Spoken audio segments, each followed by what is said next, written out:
Miami pulled off one of the biggest scores in class of 2026 recruiting so far, landing five-star top offensive tackle Jackson Cantwell. When Cantwell arrives at the U, he's going to try and follow in the footsteps of Bryant McKinnie.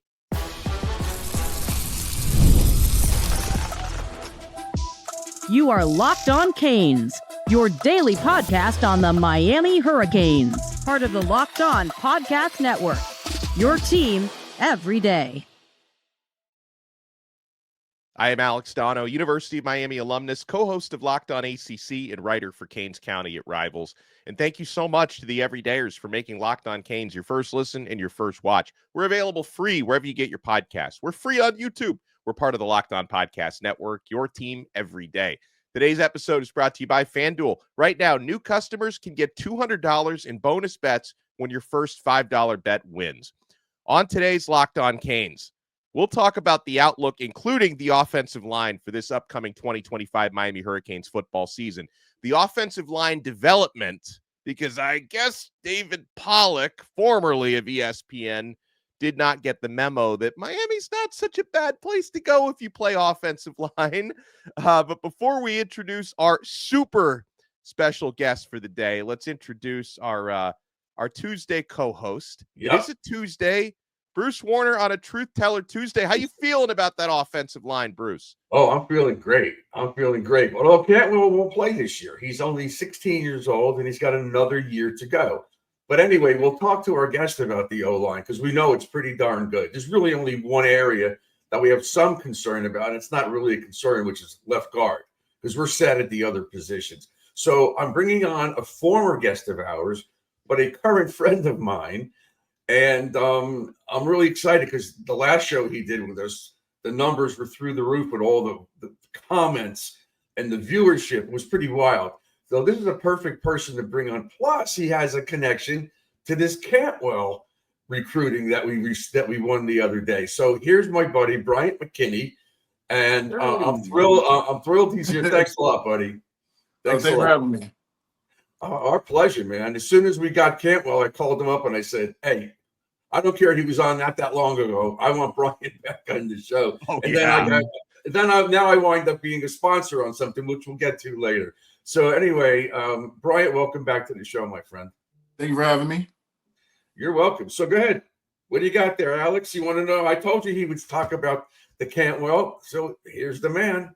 Well, I want to know because, Bryant, we all saw that you sent a tweet, an X post to Jackson Cantwell a couple days before his decision. And when I saw some former players, I wasn't sure, oh, man, is this a Hail Mary? Does this mean he's not coming to Miami, but he ends up coming to Miami? He said he appreciated your advice. Tell us, what did you tell to Jackson Cantwell, and did you have any other conversations with him? Oh, I have one quick one before that, Bryant. Oh.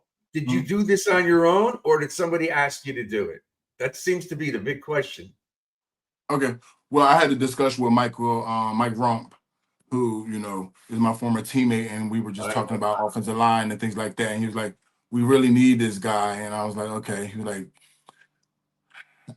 "I just will tweet. I want you to reach out to him because I don't want to I don't know if you can give out numbers, stuff like that." So I said, "I'm gonna just tweet something to him." So Mike gave me his Twitter and was like, "Hey, just write him a message." And I just kind of told him about my experience in Miami. Basically, I feel like it was a great decision. It's a brotherhood. And then I do feel like Cristobal and Mary, was it Mary? How you say his name? Mirabal. Cristobal and Mirabal. I think they're both are great at offensive line coaching and everything. So, and I've seen the difference from before Mirabal got there, the O-line, to how they're playing now, and I do see improvement. So I thought it would be a good decision for him to come there. And I always try to make myself available, whether they take advantage of it or not. I try to make myself available, with the players, especially the offensive line, when they come here in case they need any advice as far as technique or how to study film, things like that. So just like Markel Bell has my number, it's up to them to use it. Okay. So, and he wrote back a little response, but he appreciated the insight. Mm-hmm. I don't know whether you knew this at the time or you guys discussed this, but Vernon Carey, right? He said something to him. Oh, I didn't know Vernon wrote him as well. Because I know he mentioned myself and Vince Wilfork. Yeah, so I knew Vince and I did. I didn't know Vernon did as well. Yeah. So it worked. I mean, I don't know if that's the deciding factor, but it couldn't. It could have had some influence on it. Yeah, it should. It should. I mean, you look at the stature of you. Everybody knows who you are. Mm. You know, anybody who's an offensive lineman. Now he played left tackle in high school, and I'm assuming he's going to do it again. And I'm assuming he's going to do it at Miami, which is the blind side for a right-handed quarterback. Mm. So, talk to us about playing on the left side. And then you've got Markel Bell, who's there now, who you know now. What do you see in Markel Bell? Do you see you in there? Have you seen any improvement from the beginning of the year to the end of the year? Talk about what you see. Far as like his journey, I can see we have a similar journey. Him coming from a JUCO and being like the top JUCO player, and then come to Miami. I believe he redshirted too last year. So a very similar storyline. I haven't really zoomed in on his play, so I watched that more like in the training camp coming up to see how he plays, how well he bends his knees, things like that.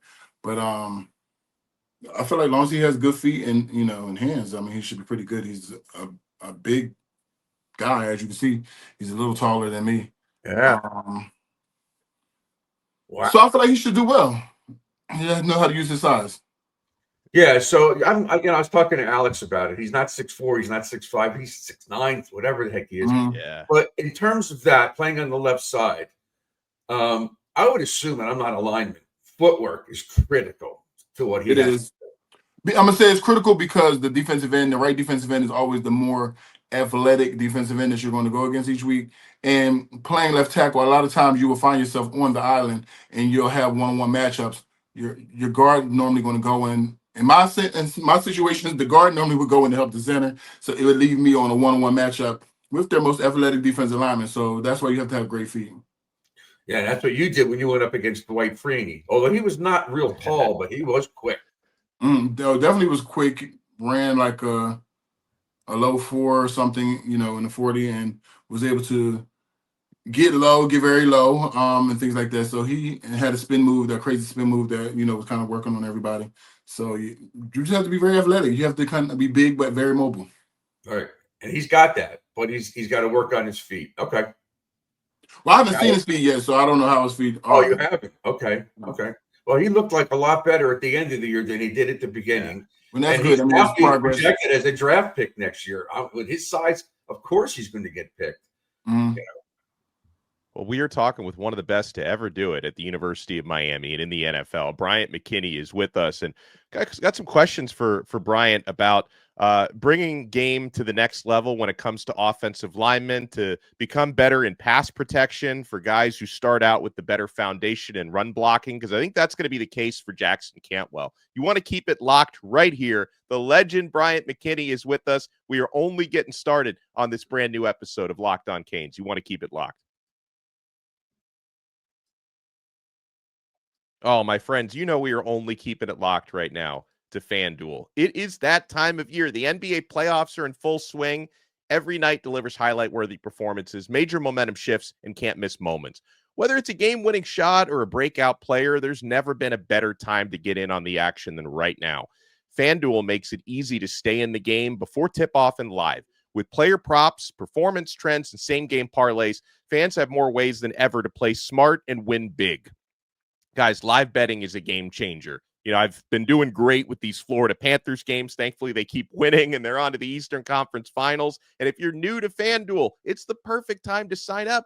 Head to FanDuel.com and place your first $5 bet. If your bet wins, you'll get $200 in bonus bets. Make every moment more with FanDuel, an official sports betting sponsor of the NBA. Thank you for making Locked On Canes your first listen and your first watch today. For your next listen, make sure you check out Locked On ACC. Kenton Gibbs from Locked On Wolfpack and I host that show every single day, talking about the latest conference realignment rumors. ACC spring meetings happened last week. We're still unpacking all of that. Locked On ACC, available free wherever you get your podcasts, and available free on YouTube. Bruce Warner and I are joined by University of Miami great left tackle Bryant McKinnie is with us. So, Bryant, something with Jackson Cantwell coming in, and Bruce mentioned right now he's still only 16 years old, so he's gonna be joining the team early enrolling next January as a 17-year-old, but he's already 6'8", 325 pounds. And, something I noticed from his high school tape, and Cantwell talked about this a little bit, his high school team in Nixa primarily runs the football. So there's a lot of tape of him, very developed mauler when it comes to the run blocking. There's just less, tape on him in pass protection because his high school team doesn't pass very much. He mentioned in their recent state championship game, they ran the ball 50-something times, and they only threw the ball 3 times in the state championship game. So talk a little bit, Bryant, about, what it takes to develop that other aspect in terms of, the keys to polishing yourself as a pass blocker. Pass blocking is really about owning the snap count on both pass and run as offensive lineman on the snap count, but also knowing how many step drops the quarterback is. If it's 3 step, then you have a jump set, like knowing your sets basically. The 9 step is going to be more vertical. So knowing that, being aware of that, being aware of the rusher and the things their tendencies of what they like to do. So film study is very important, and being patient. People tend to want to jump out there when they feel like it's a speed guy to hurry up and get on the guy. But you always have to remember the defender has to come towards you. You don't have to jump out to him. He has to come towards you to get to the quarterback. So you can be patient and time up your punching. So timing is also important. And you can pump fake and shoot your hands and bring them back to make them swing.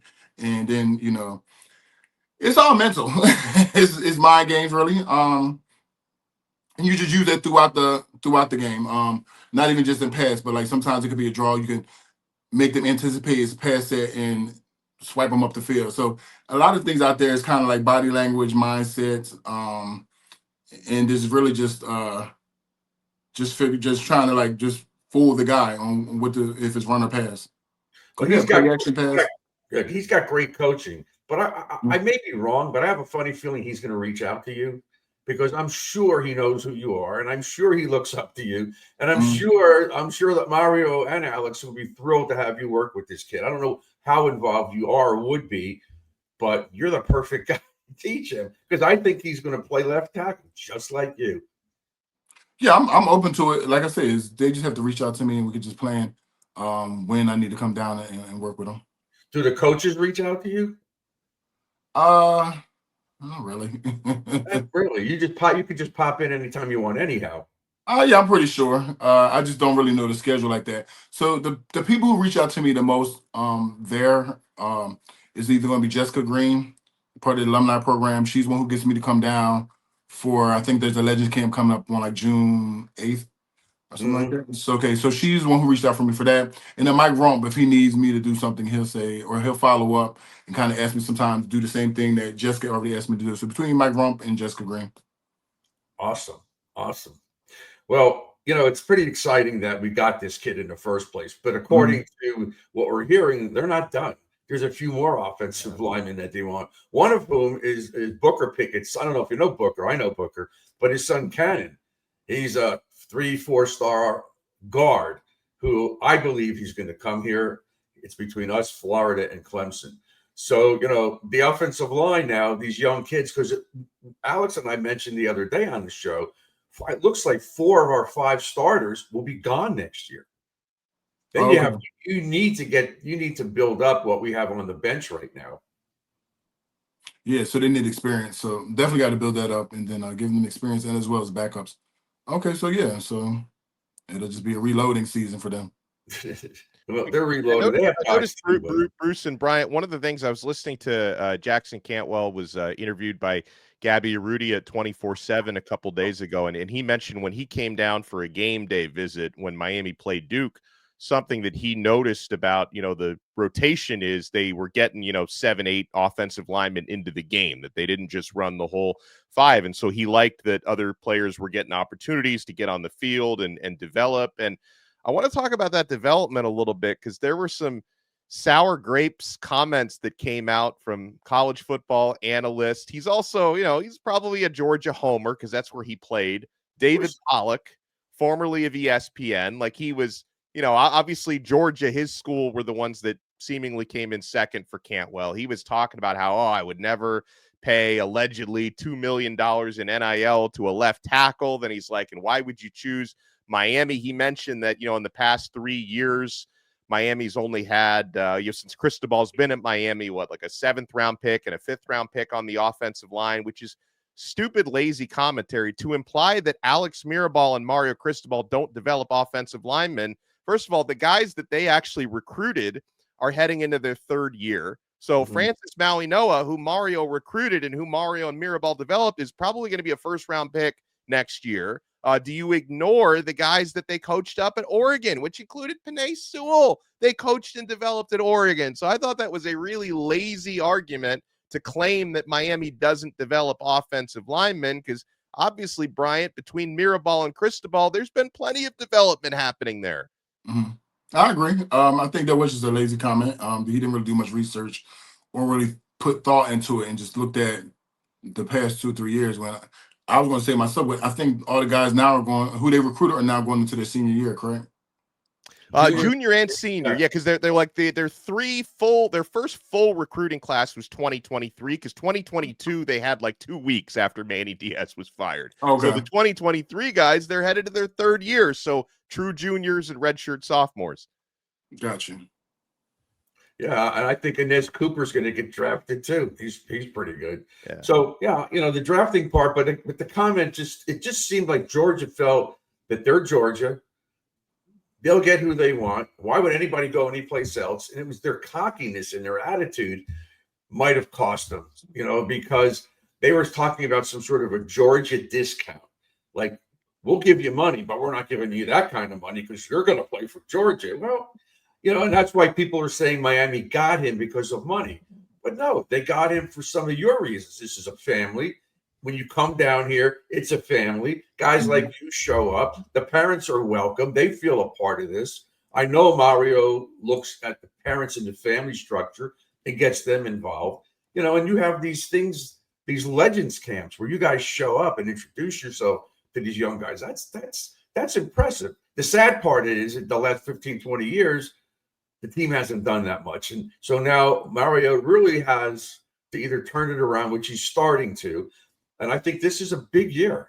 We've got to win. We've got to win the ACC and get into the playoffs and let the chips fall where they may. Otherwise, I can see Oregon, Ohio State, and Georgia kind of laughing at us. Who's Miami, and what have they done?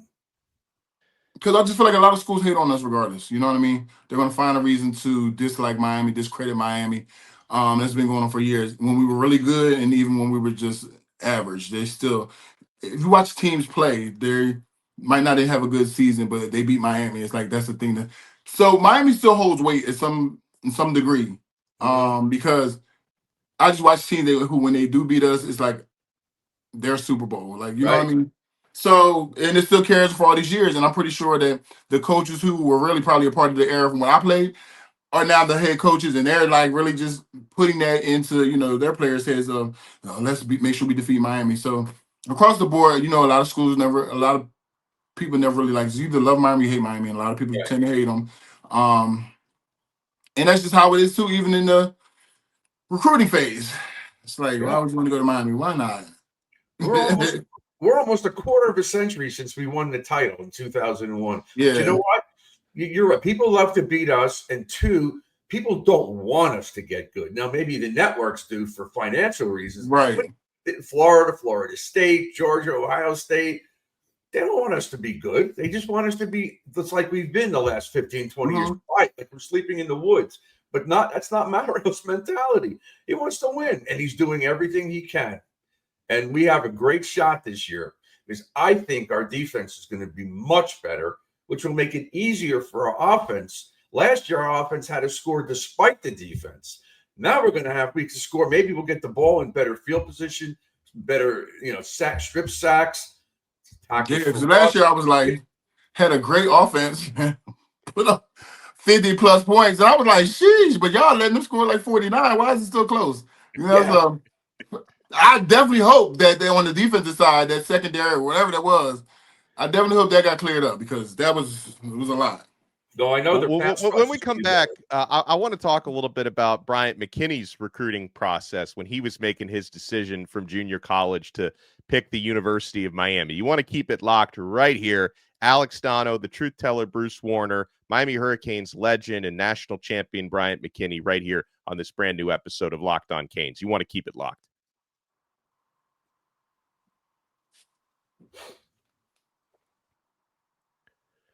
So I need to know here from Bryant McKinnie, who's with us, when you were making your decision, you started your football career, your college football career, I should say, at junior college, Lackawanna Junior College. When you were making your decision, what other schools came hard at you besides Miami, and what made you decide you needed to take your talents to the U? I went to like Arkansas, went on a visit there. Actually had a good time. I went to Rutgers, I think Syracuse. I came to Miami. With everybody around me, it was just like my mom and my dad. Never heard him ever talk about Miami before, but it was like, "Are you crazy? You're not going to Miami?" My head coach at my junior college, he basically was like, "There's no other place you're going but to Miami." Like, I'm like, why is everybody on Miami? Because Miami at that time was going through the probation phase, so I wasn't really hearing about them much. And then I had my offensive coordinator that was at the JUCO. He went to Arkansas, and I had a good trip there. So he was like low key whispering little things about Arkansas. So it came down to Arkansas and Miami, and I'm glad I made the decision I made. So are we. Thank goodness. But yeah, I just felt like it was confirmation. Everybody kept saying the same thing, like, and everybody would look at me when I mentioned Arkansas, like, what, like, so. I was like, okay, maybe. And then my mom went down like a list of players who I actually were fans of growing up, and I didn't realize all of them went to University of Miami. Like, yeah, a lot of those guys that went to University of Miami. And I was like, oh, maybe I should go there. So, and then she read like the graduation rate. She just kind of like was really into it and kind of just helped persuade me as well. So who in the staff was involved with this? Artie was. Keogh? Oh, Arkeho. I liked him too. So Arkeho was very funny and a lot of personality. So I did like him. He was a very funny, a big personality. So I clicked with him when I first met him, and then came down. He's very like sarcastic and funny. So I'm glad I got a chance to be coached by him. Well, yeah, but I remember him coming into the office. I remember like being in JUCO, and they were like whispers like, "Oh, there's a University of Miami recruit here." Da, da, da. And then the players we knew, but we didn't know who. Well, we didn't know who. I didn't know at the time until they came and got me out of class. And I went down there and I met him, and he was very like energetic and excited. Oh, yeah. I was like, okay, yeah. So he meeting him definitely helped too. Well, and you mentioned when Miami started recruiting you, it was on the heels of probation in the late 90s. So, you maybe didn't realize at that time that they were building what would turn into a juggernaut of a team, right? So you get there, I think 99 you redshirted, 2000 and 2001 you started at left tackle. So like when you got into the building in 99, at what point did you realize, okay, like I know Miami hasn't won anything the past few years, but at what point did you realize, okay, we've got a group of talent now here in Coral Gables that's going to win titles? Probably my junior year.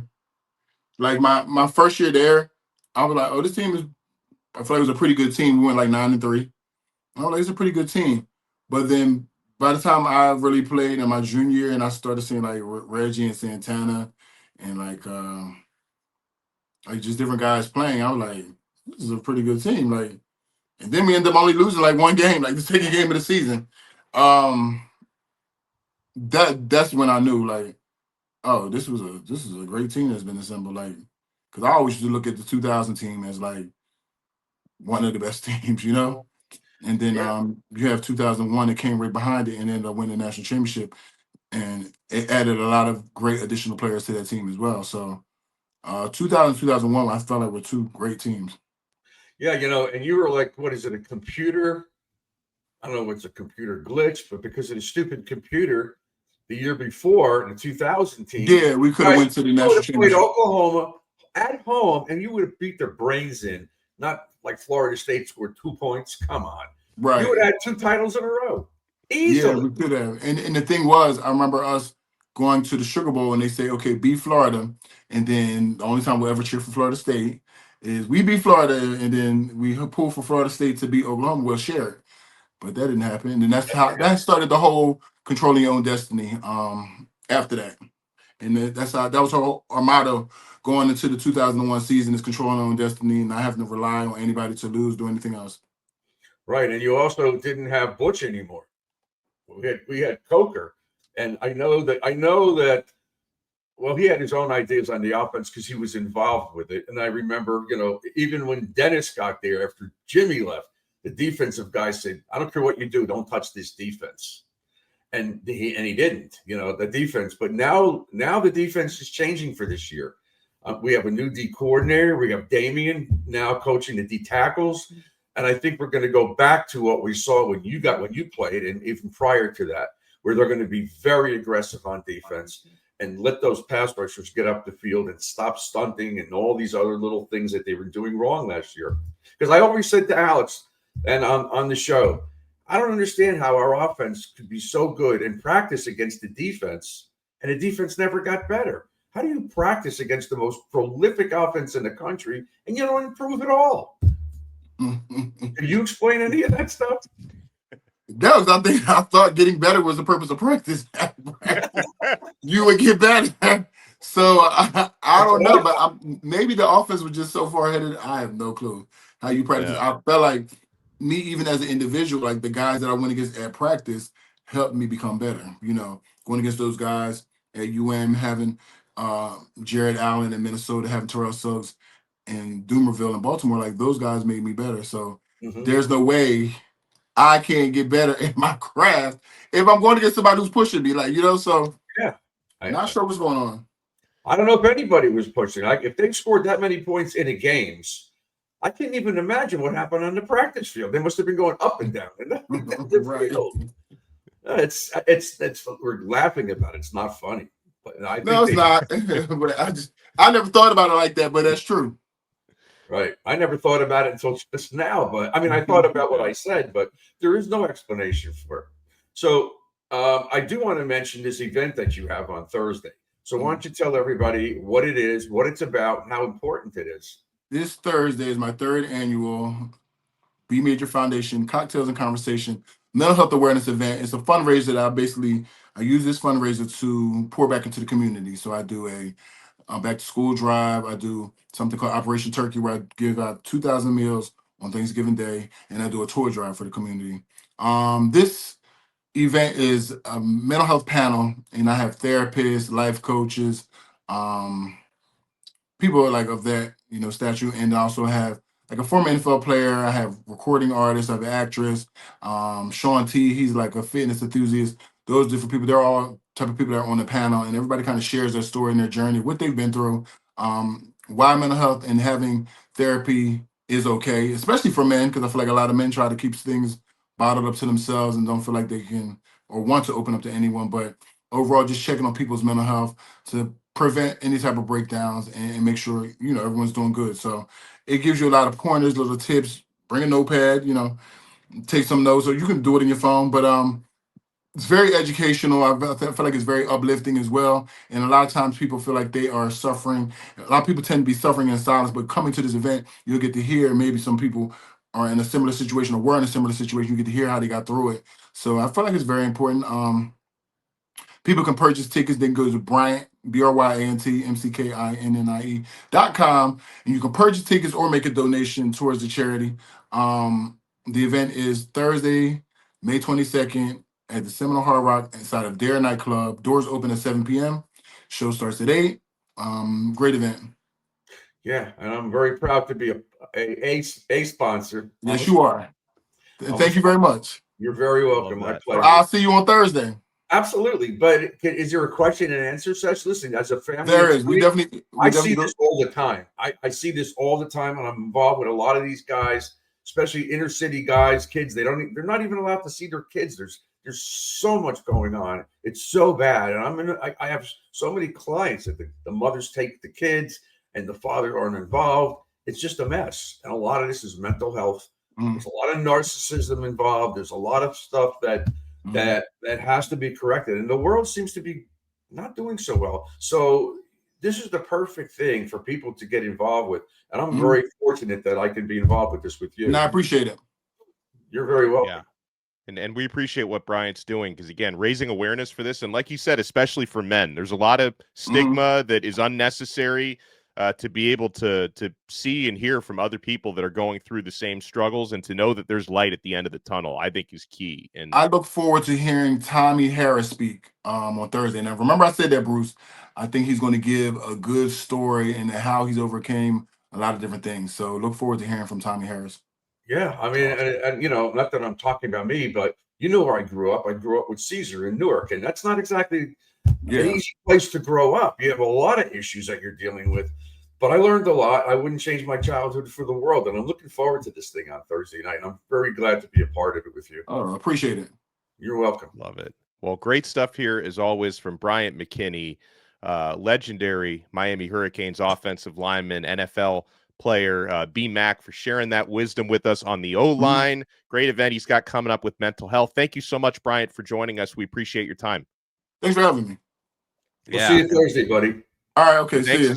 Okay. Thanks as always to Bruce Warner. I am Alex Donno. We'll talk to you guys next time on another episode of Locked On Canes. We are part of the awesome Locked On Podcast Network, your team every day.